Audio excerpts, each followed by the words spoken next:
Beneath the floor of a forgotten forest and hidden in plain sight was a secret world. A world which was one man's twisted version of freedom. From here, you could find a world of wires, water filters, solar panels, and silence. And for almost 3.5 years, nobody knew that someone was living here. However, when a weary hunter stumbled across the area and found him, he realized that this man wasn't merely hiding from society, but also from justice.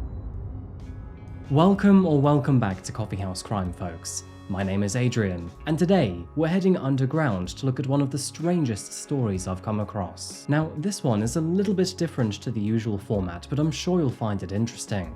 It's all about isolation, secrets, and evading the law. Oh, and by the way, don't be idolizing this guy, because despite the wild adventure, he definitely is a sicko. Anyway, let's get straight into this one, so please grab yourself a coffee, subscribe if you haven't yet, and let's investigate. This is the case of Jeremiah Button.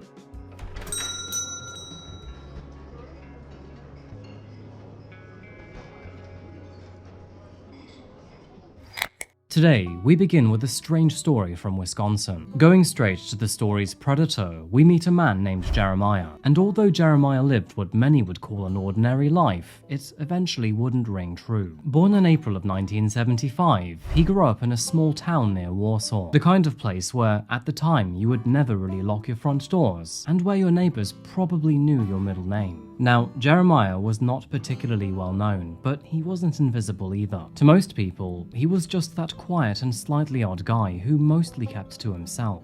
He was interested in computers, seemed intelligent, and didn't cause much trouble, at least for a while. Now, Jeremiah had a knack for many things. He was proficient with electronics, knew basically everything about mechanical engineering, and understood key survival skills. You could also say that he had a high IQ, but would also make poor decisions in, well, several other ways. And I'm not saying that as an observation, by the way, because they are his very own words. By the time he reached his late 30s, Jeremiah still lived quietly with his parents in a modest home. However, beneath that quiet surface was a man who was hiding a very dark secret. And when it finally came to light, well, let's just say that it shocked the entire community. Despite the quiet facade, it turns out that Jeremiah had actually been committing horrific crimes under his parents' very own roof for several years. And I'm not talking about just once or twice here, but a myriad of times. Between the years of 2006 and 2012, making him 31 to 37 years at the time, he'd been persuading a minor to do unspeakable things with him. And to make matters even worse, it turns out that his victim was even related to him. Tragically, this went on for several years, and his family, they were none the wiser. But when his victim was finally old enough to grasp what had happened, that is when she finally spoke out. And that happened only 2 years later in the year 2014. With her testimony in hand, police officers executed a search warrant on Jeremiah's family home. They seized his computer and all of his devices. And what they found was absolutely horrifying. Inside were not hundreds, but thousands of images and videos of underage content. And if that wasn't disturbing enough already, authorities also uncovered footage that he had filmed himself. And from what we can gather from the warrants, it was really vile stuff. In terms of authenticity, the footage was said to be time-stamped and even matched to the room inside his home. So, officers knew it was definitely him. As a result, he was arrested and then charged with a long list of felonies, which you can see on the screen here. Now, I think all of you would agree that it was the kind of case that should have definitely put him behind bars immediately. But unfortunately, that would not be the case, and instead, something far more bizarre happened. Despite the overwhelming amount of evidence against him, Jeremiah was granted release on a $25,000 bond. As a result, he was forced to surrender his passport, and essentially was banned from using the internet. Oh, and also was restricted from leaving the area. As far as I could tell though, he could actually go all around the state without any supervision. So, essentially, he was free. And this is where it begins to become quite strange. On the surface, Jeremiah appeared compliant and showed up to all of his pre-trial hearings. He also met with his lawyer and gave no indication of fleeing, at least not yet.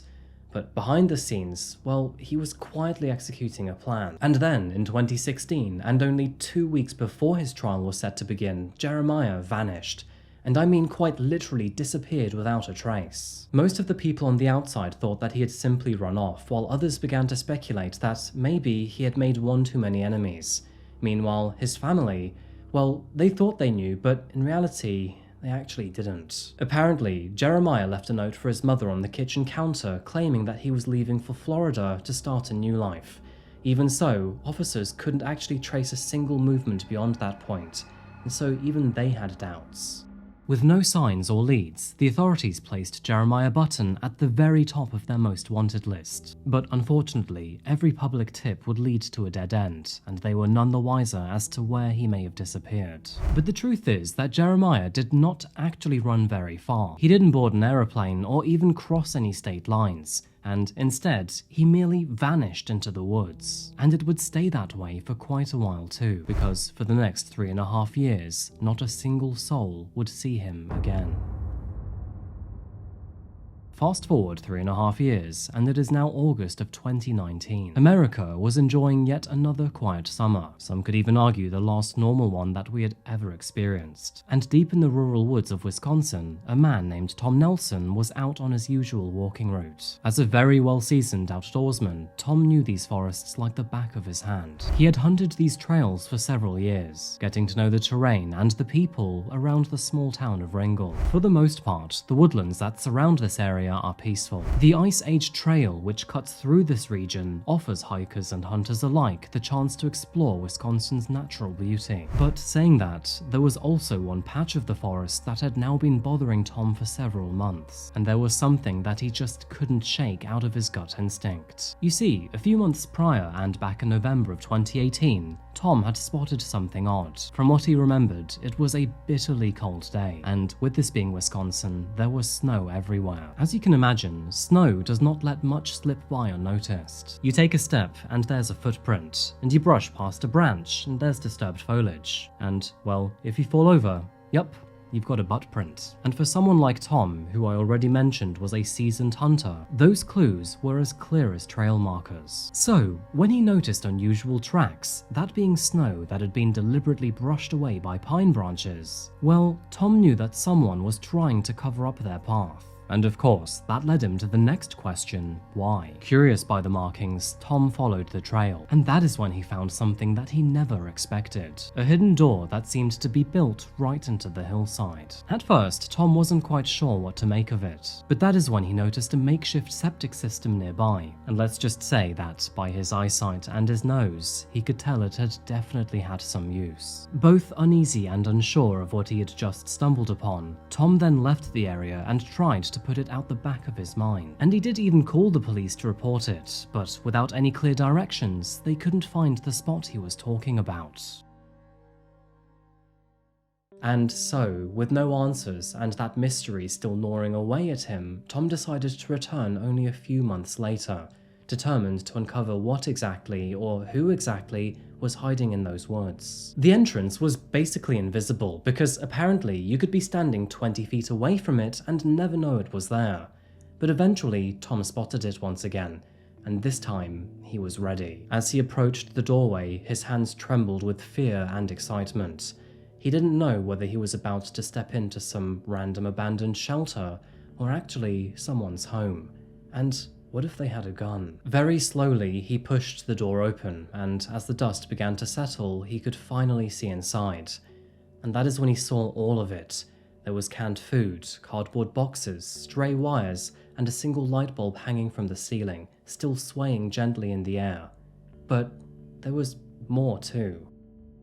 And this is where the story becomes almost surreal, because what Tom had just stepped into wasn't merely some abandoned hideout or even a harmless camping site in the woods, but instead he had unknowingly entered the secret underground bunker of Jeremiah Button. Despite the note he had left behind for his mother claiming that he had run off to Florida, Jeremiah hadn't actually fled the state at all. He wasn't homeless, and he certainly hadn't been murdered. Instead, he had built a life for himself right here in the middle of these woods. Looking at aerial shots from above, the bunker was literally invisible, perfectly camouflaged beneath a tangle of branches, leaves, and undergrowth. In fact, he had even encouraged heavy undergrowth in the area around his bunker to make it basically inaccessible, which meant that, to anyone walking past it, the bunker looked like just another subtle rise in the forest floor. But underneath the leaves and dirt was an entirely different world. The entrance was hidden beneath a sheet of plywood and covered in forest debris. Found below was a hand-dug tunnel which was around 4 feet deep, a tunnel which led into a concealed chamber only big enough to lie down and move around in. Above ground, a solar panel had been mounted high enough to catch the light above the tree line, which then provided power to a series of basic electronics. Several homemade battery banks which were found inside were used to store that energy, and rather surprisingly, when sunlight wasn't enough, Jeremiah had wired up a stationary bike to generate extra charge, literally pedaling his way to power while staying fit. He also had a fully functional radio tuned to weather updates and local broadcasts. For hydration, water jugs were found scattered around the place, alongside a rudimentary filtration system which could then collect and clean rainwater. Shelves were lined with hundreds of canned goods, grains, and dried foods, all of which were carefully stockpiled and rationed to last him a lifetime. The entire bunker had been blanketed in tarp to help keep it dry, and a ventilation shaft brought in fresh air, which allowed Jeremiah to stay underground for long periods of time. However, one of the craziest details to all of this is that on one of the walls inside was a flat-screen television. Not only was this TV hooked up to the solar power, but it was also positioned so that Jeremiah could watch from his makeshift bed. It was also set up with both a DVD player and a VHS system, and to add a little bit of weirdness to the mix, many of the DVDs nearby were children's shows and cartoons. There were kettles, frying pans, axes, shovels, and buckets. Whatever you can think of, Jeremiah had it. From camouflage netting to hand-packed insulation, he thought of literally everything to help keep him comfortable. I mean, the man had even let his appearance change after all these years, growing out both his hair and his beard to help blend into the wilderness. And like I said, the bunker was so well hidden that nobody would see it. Of course, apart from Tom Nelson. In fact, the only clues that may have possibly given it away was a tin can chimney, 8 small solar panels, and an antenna taped to a tree. However, before we take a look at how he survived out here for so long, let's first take a look at where he chose to hide, because the location was all part of his strategy. Hidden away on state land, Jeremiah chose his bunker site in the small town of Ringgold, which conveniently is concealed within hundreds of acres of dense Wisconsin forest. It's worth noting here, this is roughly 150 miles away from Richfield, which is the place where he lived with his mother. He picked this spot for its isolation and for its proximity to the Marathon County landfill, and he would visit this place almost every single night to scavenge for food and supplies. From everything that I've been able to gather online, the bunker was located around half a mile north of the landfill, around 500 feet from the Ice Age Trail, on a south-facing embankment and near a swamp. The bunker was also on an angle and likely facing south to help his solar panels catch maximum sunlight. Now, based on all of this information, that would place him either here or here on the map, and if I zoom out, you can now see just how remote the area really is. But with that said, if things ever got very desperate for Jeremiah, or if perhaps maybe he was just craving a Hershey's bar, there was also a Dollar General store not too far away. After choosing this location, he then quietly began to carve out his new home, digging roughly 12 to 15 feet into the embankment. During many trips between Richfield and Ringgold, he stockpiled canned foods and supplies, and bought in bulk to transport them little by little. Nobody asked Jeremiah any questions because, first of all, he wasn't breaking any laws, and also he wasn't violating his bail conditions. As his trial date approached, Jeremiah quietly made his move. That is when he left his car behind, abandoned his ID, and left his wallet. Meanwhile, writing a note to his mother claiming that he was heading to Florida, and of course, then he vanished. To avoid being caught by any surveillance cameras, Jeremiah buried himself in coal on a freight train. From there, he trekked 2 days on foot to the bunker, which he had spent nearly 200 whole years constructing. And let's be honest, by then it likely already felt like home to him. In fact, as the months turned into years, Jeremiah even expanded his bunker, not only digging a well, but even remodeling the place when he began to run out of room. Through the brutal Wisconsin winters, he survived on wood that he had stockpiled and burned in a fire pit that he had carefully designed to produce minimal smoke. And when it snowed, well, he would walk in loops, brushing away his footprints with tree branches to avoid leaving a trail. Ironically though, it would be that very act that would eventually lead someone directly to him. Which brings us back to the day that Tom Nelson slowly stepped inside his bunker. However, as dramatic as that might sound, the actual encounter was surprisingly underwhelming. After walking in and turning his flashlight on, he swept across the space, spotting pots, pans, and tinned food. And then, as he passed over the bed, he saw something immediately shift. It was Jeremiah, and he was staring right back at him. Tom didn't say a word. Completely shocked by the situation, he simply turned around, walked out, and then called the police. When deputies finally arrived, they then tried to convince Jeremiah to come out, but for the next 20 minutes he desperately resisted, instead telling them that he was a wanted man. In fact, at one point he even considered setting himself on fire rather than being taken in, but eventually changed his mind. When Jeremiah finally surrendered, he wasn't hostile whatsoever. In fact, he was both calm and friendly, and after years of near total isolation, he even seemed relieved. And apparently, one of the first things he said to officers was how nice it was to finally have some human contact. And honestly, that's not too surprising, because after more than 3 years living off-grid, alone, in silence, and beneath the forest floor, this was basically the first proper conversation that he had had in a very long time. After being discovered, Jeremiah went into custody without a fight. He was calm, cooperative, and even seemed relieved. A fugitive from the Wausau area is back behind bars this morning after a hunter discovered him hiding in a bunker. This is a remarkable story. Look at this video here. Police say the makeshift hideout was carved into the hillside and covered with logs.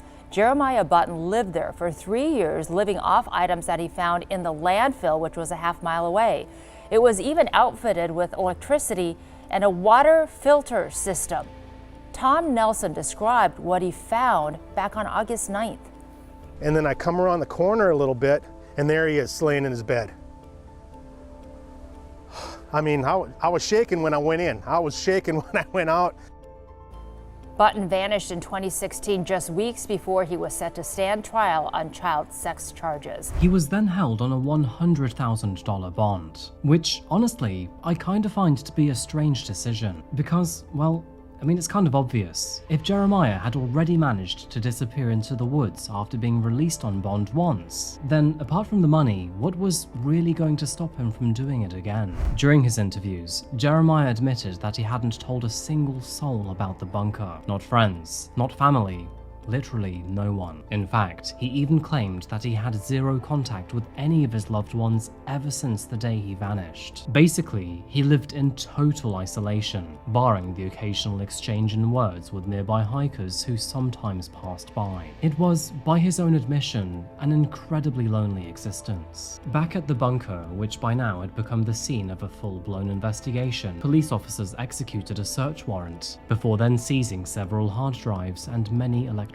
devices. At first, there were several concerns that the previously recovered evidence may no longer be admissible after so much time had passed. However, the prosecution was quick to clarify that that would not be the case. They highlighted that the evidence collected in 2014, back when the initial charges were filed, were all still intact, and that the video footage of the abuse conducted by Jeremiah had been preserved. In 2020, Jeremiah Button pleaded no contest to multiple felony counts, including child enticement and possession of child pornography. As part of a plea deal, several other charges were dropped, but the weight of his crimes was still more than heavy enough, and so, as a result, he was sentenced to 34 years in prison, meaning that, by the time he gets out of prison, he will be 74 years old. The friends and family of his victim were all relieved to hear his sentence, with Jeremiah even addressing the courtroom with his own apology.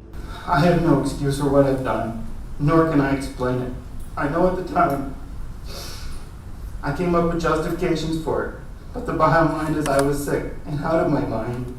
To add to this, Jeremiah also said that he decided to live in the woods as it was his own personal way of punishing himself for his crimes. However, if you ask me, I think he was just terrified of what inmates would do to people with crimes like his. To this day, Jeremiah Button remains behind bars in a Wisconsin State Correctional Facility, with his underground bunker now nothing more than a strange and unsettling footnote in the story of a man who tried to run from justice, but couldn't hide forever. In August of 2021, the state's Department of Natural Resources officially dismantled his bunker. It took several days and a full crew of people to help clear it out, because, as you've seen, there was a lot of stuff crammed inside. Eventually, the entire structure was filled in, including the massive homemade septic system, which, yes, was still full of human poop. Today, all that remains is a patch of uneven ground, with no entrance, no signs, and no clues. It's just a quiet clearing in the woods, where a very strange chapter has now finally come to an end. And that is the bizarre story of Jeremiah Button. You know, it is actually a shame that this guy is such a vile scumbag, because if his crimes had been different for, I don't know, fraud or unpaid taxes, or maybe not paying the council, then many people would actually see this man as an off-grid hero. I'm thinking like Killdozer, but the bulldozer doesn't move. But unfortunately, with crimes like this, there is no coming back. Anyway, I just wanted to talk about this story because I find anything secret, hidden, or underground to be, well, mildly thrilling, I guess, and this one definitely ticks all those boxes. It is a very weird one for sure. Anyway, I hope you don't mind the detour from our usual stories, but as always, share your thoughts down below. I try to read as many comments as possible. And I know this video is slightly shorter than usual, but it's actually for very good reason. Would you believe it that I'm actually spending time away and having a couple weeks off? I haven't actually left yet, but this video is planned to be released once I return.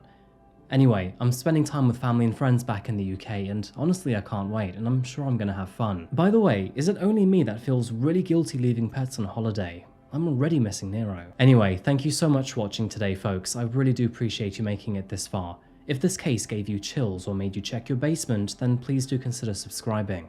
I make up to 2 videos a week here. Anyway, I'll see you again very soon, likely in a week's time.